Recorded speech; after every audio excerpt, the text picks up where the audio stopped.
Welcome to the Klock Hour. As always, I have a very special guest here with me today, Mr. Lynch, Mr. Sean Lynch. This side, I'm going on the other side of the fence. Usually I have formerly incarcerated individuals. I don't want to call them necessarily inmates or convicts or whatever, but I have a former staff member with me today. And we actually worked together. Some of y'all know that I retired from the federal prison system, and I have another retiree here with me today, Mr. Sean Lynch. How you been, man? I'm doing good, man. Yourself? You look good. I feel good. I ain't seen you in a few years. Right. I feel good. That's good, bro. I know when we, how long did you work at the place? Counting the penalty box? Yeah. 18 years. You call it the penalty box. What is the penalty box? Would you go in there when you talk too much shit? You can't swear? Well, my bad. I'm sorry. Well, when you get in trouble. When you get in trouble. Yeah. The penalty box is when you get in trouble. Right. But you were a character, in my opinion. You're a good dude, though. You knew what you were gonna get. Like some people, when I first started, I told no one that I was a former CO down for the state of Georgia. So when I got there, I played kind of dumb just to see what was going on, but you were always who you were. So you knew what you were gonna get from you, you know, and that's what I appreciated about you. That now the other dude with the same last name, that was a whole nother issue right there. Yeah. And, you know, he had said something to me and another staff member one day. He said, you know why you got your 8, right? And I was like, just to entertain him, I was like, why? He said, because you were black. I don't put that past him. You know what? I respect people's honesty. I don't like anybody to tiptoe, never like that. Don't tiptoe around me, don't do nothing sneaky. I'm not there, right, tell me. Right. So, you know, when he said that, me and her looked at each other. I told him, I said, man, I'll pull my resume out for you. Only thing I was missing was college. Yeah. You know? So. But it ain't nobody's business, though. Right. And I earned it. I had no military. Closest I had was maybe 3.5 months in Boy Scouts, and they kicked us out of that. But to me, you were one of the most interesting gentlemen alongside with some of the others. There was never no filter with you. Yeah, I'm not smart enough to remember stuff, so I had a talking problem. Well, I mean, you know, the thing about that was you were honest. Yeah, I couldn't remember anything, so I had to tell you what it was. Right. You know, I couldn't remember shit, so. Oh, right. I go again, man, I'm sorry. No, I mean, you know, you said what you had to say. That's right. And they knew where I was coming from. I said, you may not agree with me, but you're going to know where I'm coming from. Right. I got, as sad as it is, I got along better with the inmates than I did with the staff, just because I was who I was. You know, and I think that's where, correct me if I'm wrong, that's where they had a problem. Yes. With. I didn't understand that. Because they had that Bureau family bullshit. I never bought into that. I never did. It's not, your family wouldn't be stabbing you in the back like they do, staff do. So I went about my business. If I thought it was wrong, it was wrong. If it was right, it was right. Now, I was wrong a lot, but I was right a lot too. I mean, every manager we got was I gotta swear again, can I swear? Go ahead, every 18 months or so, you get a new manager, whether it was, in my department, it was CMS maintenance, or associate warden, whatever. And every boss I got was a bigger asshole than the one before. And they knew less than they did the first guy. You know? Yeah. I mean, when I first started in 95, I barely knew the guy that hired me. I met him maybe 3 or 4 times. They called him Casper because he stayed in his office. Right. 95. You started. 1995. There was 20 of us that started. 4 quit before we even started class. Where was I at in 95? I was out here. I was actually a recruiter in 95. Really? Yeah. I drove past that place one time. I recruited a kid from right out there in Danbury. And I never dreamed of working there. Never dreamed of it. What branch of the military? Navy? Yeah, there's quite a few there. Man, they're good kids, man. There. We believed in coming in, doing our job, and going home. Excuse me. That's what the Navy does. Yeah. All the other stuff, there was nothing for us to prove. It was a few of us that were ex-Navy. Right. And you guys in CMS, man, y'all were, you know, a different Well, most of the guys there, breed of individuals. most of them didn't have any military. We were construction. Like I worked on bridges and stuff before I got there. Oh, okay. Right, and then I got into residential stuff just before I started there. Right. But I didn't. I mean, when I first started there were 16 of us who went to Georgia. I was telling you before. Yeah. I was voted within 3 days. They voted me most likely to come back by myself, and that means you failed. But it's not like when you go down there to Georgia, it's not like you're nobody's really stupid or nothing. No, but these guys come in there for like I had two guys from the military on the left of me and to the right of me. We were shooting the M16. I never shot a gun in my life. All right, these guys are on either side of me with an M16. Right. All right, I go to the guy, lock and load, one round, whatever. And he blows the whistle or whatever he said. And they fired, scared the shit out of me. I shot a hole up in him, blowing the whistle. He comes running over. You got a problem? Not now. Nope. Get it together. Damn, man, I wasn't expecting that. Right. They had the old ones in Georgia. The boat slide and stuff, the old long ones. And when I started down there, I never fired one of those when I was in the military. And I was like, so one of the gentlemen, he thought I was some young kid. And I told him how old I was, and he was shocked. I said, listen, you guys aren't gonna treat me like I'm a kid out here. I can follow directions. So when I got to Danbury, my boy brought me there. And I was working in the shoe, and I had this young lady, she was trying to carry me, some kind of way. So I said, come outside, you smoke. Let's go talk. Then I explained it to her. Matter of fact, she was in the penalty box also. I explained it to her. I said, this is not my first day out. Everybody thought I was a rookie for real. Right. So I saw how she was trying to do me. I said, man, I'm not doing all of that. What's wrong with y'all? Let me explain something to you. Mm-hmm. And so I explained it to her. And we got cool towards the stretch because while she was in the penalty box, I would, take care of them. Yeah. Bring her something to eat. I think everybody, a lieutenant told me when I first started. He said, as long as you're here, you're gonna end up under investigation one way or another. And he was right. See, I never told me that. They just did it. And the thing about it was. Hey, Mark, I'm gonna take a quick break, all right? Okay. I'm gonna change that mic out, so. Oh, okay.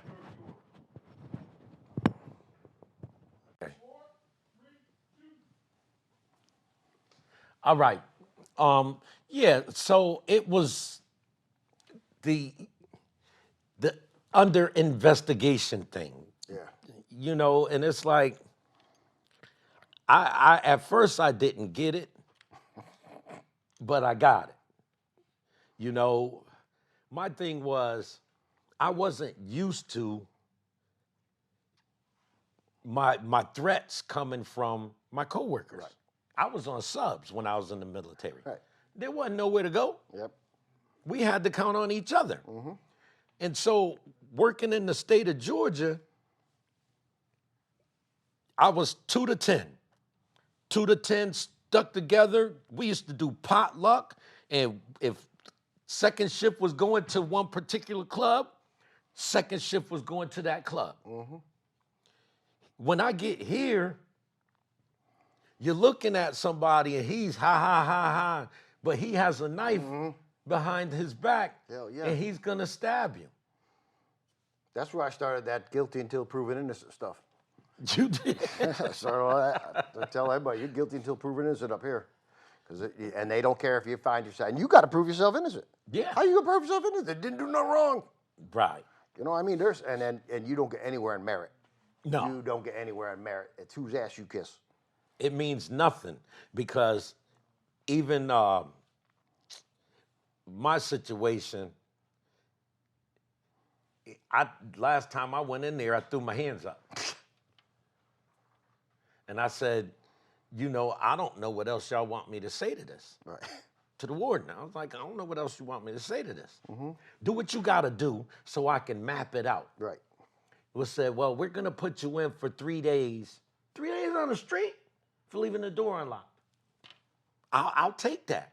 But let's get it over with so that way I can go out here for those 3 days and make up that little loss. That's what I don't understand, why they don't do that. If they see somebody and they even suspect it, why don't they just say, look, man, it's not looking good, straighten yourself out. No, they want you to fall.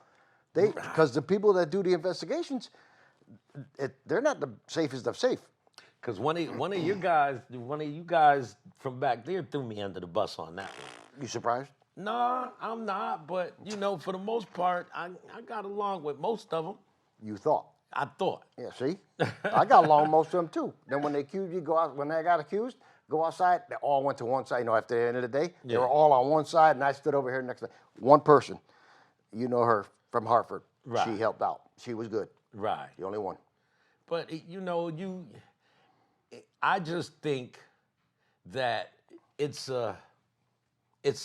counterproductive. Yes.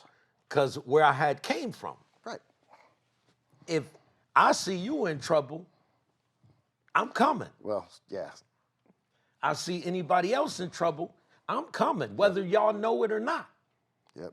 There was a situation, it was me and a couple of the staff members in the dining room. It was 1, 2, 4 of us in there. 5, 4. 4. So once it jumped off, I went to help him. Right. Nobody else moved. Nope. Then it happens. It happens. Or they will it's not.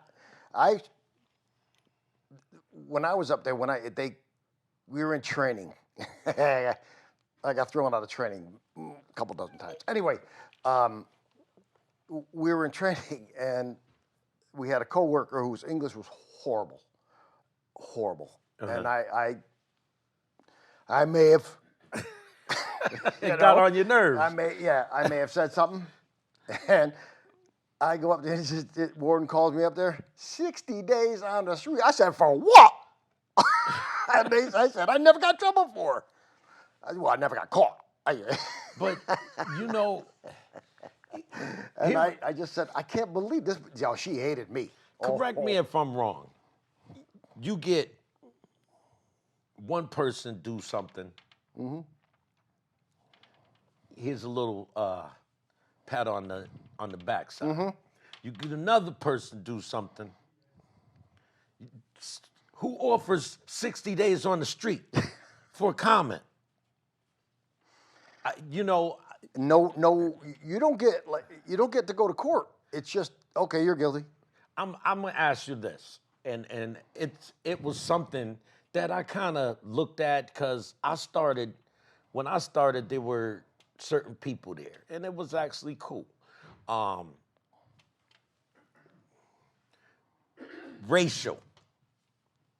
racial imbalance. Oh yeah, that was very real. That was real. That was very So real. it wasn't my imagination. How many in my department? Did you see a lot of nationalities? No. Nope. And the person that was there, they were afraid of her. Yeah. Mm-hmm. It was just that's the way it was. Yeah. I found out. My personal opinion. Uh-huh. It seemed to me that it was like upper middle class white people, and I don't like going racial, but Right. that's just the way it was made up. Right. They were dealing with inmates from mostly poor environments. I asked them one time, and they got mad at me. My boss got mad at me. I said, "Look, I says pretend you're a mother of 3. You haven't fed your kids a good meal in 3 weeks. Your rent has been paid in 4 months. Your boyfriend comes by, only one of your welfare check comes in and beats the snot out of you for 4 days. Somebody's gonna come up to you and say, take package from point A to point B, I'll give you $1,000. At the very least, you're gonna consider it. Right. They're all saying, no, I wouldn't do it. I said, you're full of shit too. Right. I'd be carrying that package quick, fast, in a hurry. I'd have 2 backpacks to make it look like when I had one. Right. Makes sense. I mean, it's just the honesty. You're lying when you say you won't consider it. Right. And then that used to get me in so much trouble with my boss. It was just, I was like, why? And we had one GF, he had, I forget whose crew she was on. There was a really good looking blonde inmate. He was down there every day. Every day he was down there hitting on her. Nothing was ever said to her. Nothing, I mean to him, nothing ever said to him. Right. We had an AW that was over in factory. He had some things on his computer. Right. 3 times and nothing happened. 3 times got caught. Nothing happened. Wow. And you know, because I remember when I started, the one Spanish dude, he got jammed up. They were putting it on the billboard and television and newspaper and everything. Yep. And I said, wait a minute. And then when that one LT got, you know, in his situation, they were, let's be quiet about it. Don't get me wrong, good man, good dude. Yep. I go anywhere with him. Yep. You know, but I was like, wait a minute, something is not right here. Nope. I tell everybody, I said, when I told my boss one time, he's lecturing me on something. I said, next time you do that trick, I'd like to see it. He said, what trick? At first he didn't catch it. And he said, what trick? I said, the one where you walk on water. He said, huh? I said, you seem like you're better than everybody else here. I said, show me when you walk on water. I want to see it. I said, because until you do, you can kiss my ass. And you know, and it makes sense because those who you were good with, you're still good with. Yeah. Those There's a who good were, base. There's people that don't want to talk to me. That's fine with me. Right. I upset quite a few. man. I pissed myself off twice. I remember that day I was leaving and I seen you over on that road going down that hill. Oh, yeah. He was like, hey, I said, hey, what's up, man? You say, hey, you got your gun on you? I'm like, what are you talking about, man? You know, it was just always something. You know, I knew what to expect from you, and you were one of the real ones, man. I appreciated you for being who you were. You know, I could not function with someone smiling and No. BSing me, man. Nope. I used to sell cars in Georgia, right?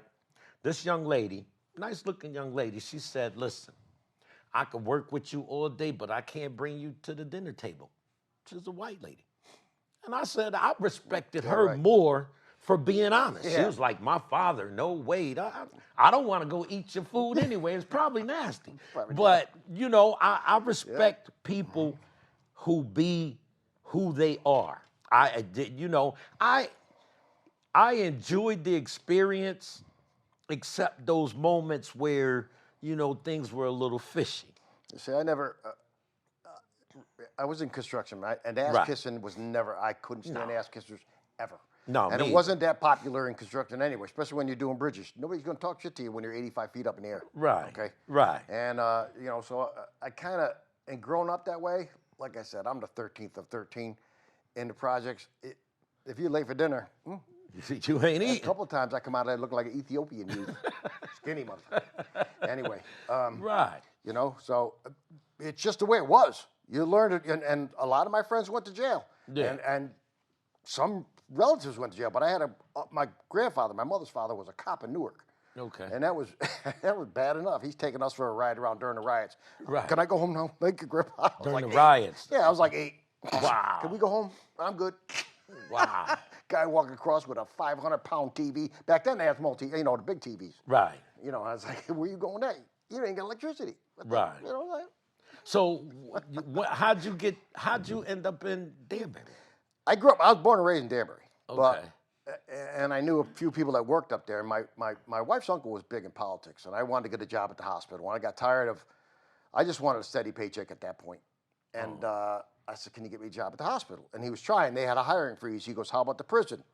I said, yeah, what the hell?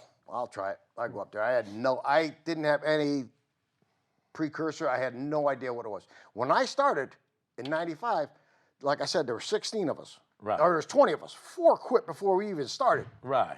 So, you know, because they didn't like the slamming of the door or whatever, I was happy for a paycheck. Right. And so one time, let me just tell you a real story, because I get distracted quick. Do you know how they do the trash call? They walk around the compound on it. Well, when I first started, segregation had 3 inmates in there on average, and they were never locked up. They were, you know, they're just orderly and whatever else. They just weren't that violent. And then as we got there, they were getting more and more problems. So they were doing it. They were in front of Unit 2, and I saw that inmate was pushing the garbage can. So I laid down in the compound like I got run over. The compound officer, great guy, by the way, great guy. He's blowing whistles. He said, staff down. I'm like, where? I'm looking around. And then You were getting up off the ground. Lieutenant was smoking that. Mr. Lynch, can I see you in my office, please, for a minute? Guess Merry Christmas is off the cart. He goes, what is happening wrong with you? I said, I learned. But, you know, it doesn't mean to cut you off there. No, but you good. There was inmates up there. This is how I liked it, because, like I said, I learned about different religions. Right. I learned about different nationalities. I learned about just people and their heritage, from inmates and staff, because they're from all over the world. Staff from all over the country. Right. And they've seen a lot more stuff than I have. Right. So, I love talking to people about that. Right. But there was 2 up there that were very, very high profile. One, nobody ever talked down to her. Nobody ever said nothing bad to her. I had some pretty rough characters on my crew. They wouldn't mess with her. So one time she was walking across the compound with somebody else, and I said, morning, ladies. And she just said something. I said, oh, you can't say good morning? She goes, is it a rule? I said, no. I said, but my mother said it doesn't cost you a nickel to be nice. From that day on, when we're off the air, I'll tell you who. From that day on, nothing but respect. Every day, Mr. Lynch, can I help you with anything? Right. And I never said boo to this lady, but always pleasant. Always Right. pleasant. And I took pride in that. Right. Because I had respect for that stuff. But when the inmates go back to their units and they're told one thing by their counselors, because the counselor's going to tell them something different to CEO, the poor CEO's got to deal with this mess. Right. You know, so then they would come by, you know, we got to handle it in the morning. Right. Now, we were lucky, we worked day shift, always. So I would grab the overtime, snow removal and stuff. So I had some Colombians that I never saw snow in their life. One girl says, Miss Lynch, can I go outside? It was snowing. I mean, it was cold too. She was from like, I don't know, Panama or something. She never saw snow in her life. Can I go out there? I said, take that shovel, would you? Right. She come back about 5 minutes later. Oh, you know how red you get when you're. Yeah. She was freezing. She's crying because of the pain. Right. I said, now you see why I ain't out there. I used to go get them. And like one lieutenant, he used to be like, come on. I was like, all right. It's like, you know why I keep you with me? I said, why? Because I know you'll get the job done. Yeah, that's right. I didn't care. Let's go. If I'm out here, you out here. Let's go. Yep. Let's have fun with it. That's right. Do something. Yeah. I mean, I'm out there in blizzards. It's Time. It some of that helps pass time. And I tell people, I say, listen, I've worked with women for 20 years. So if you think I'm not aware of anything, you're crazy. Yeah. You know, and Whether you want to know it or not, you're picking it up. and I worked with men. Let me tell you something. One time there was 3 of our bigger staff. This one inmate, she was pretty tough. She was tough. She had a chair. She was holding a chair up without sweating. Right. We know one of the big chairs, one of the rolling chairs. Right. Oh, like that one? What's the matter? Now keep going. Oh, she had a chair up there. She goes, and I walk in, and the 3 of them were just taunting her, getting her, you know, wanting her. Why? Why do you want to fight? Right. So I said, look it. So I said, look, I forget her name now, but I wouldn't say her name anyway. Right. But I said, calm down. We got this. Right. I go down. I said, now calm down. I tapped her on the shoulder. I said, calm down. Right. I said, I'll take care of this. I'll walk you to the lieutenant's office. From that moment on, they were calling me Hug a Thug. But See? Just from there alone, when they come out of there, people say, oh, I see you were hugging that. They said you were hugging that inmate and that stuff. Oh. I said, But look, see, I that's don't care what you people think. I don't care. Right. But I'm glad that you came by. You're always welcome, man, because you're my guy, man. And that's going to be the end of it for today. I appreciate everybody tuning in. This is just some fun time and just to be able to have a conversation with one of my peers. Thank you for tuning in to the Klock Hour. This show is... Thank you all. God bless you. Yep, by the people, for the people, by the people, about the people. That's it. Peace, y'all.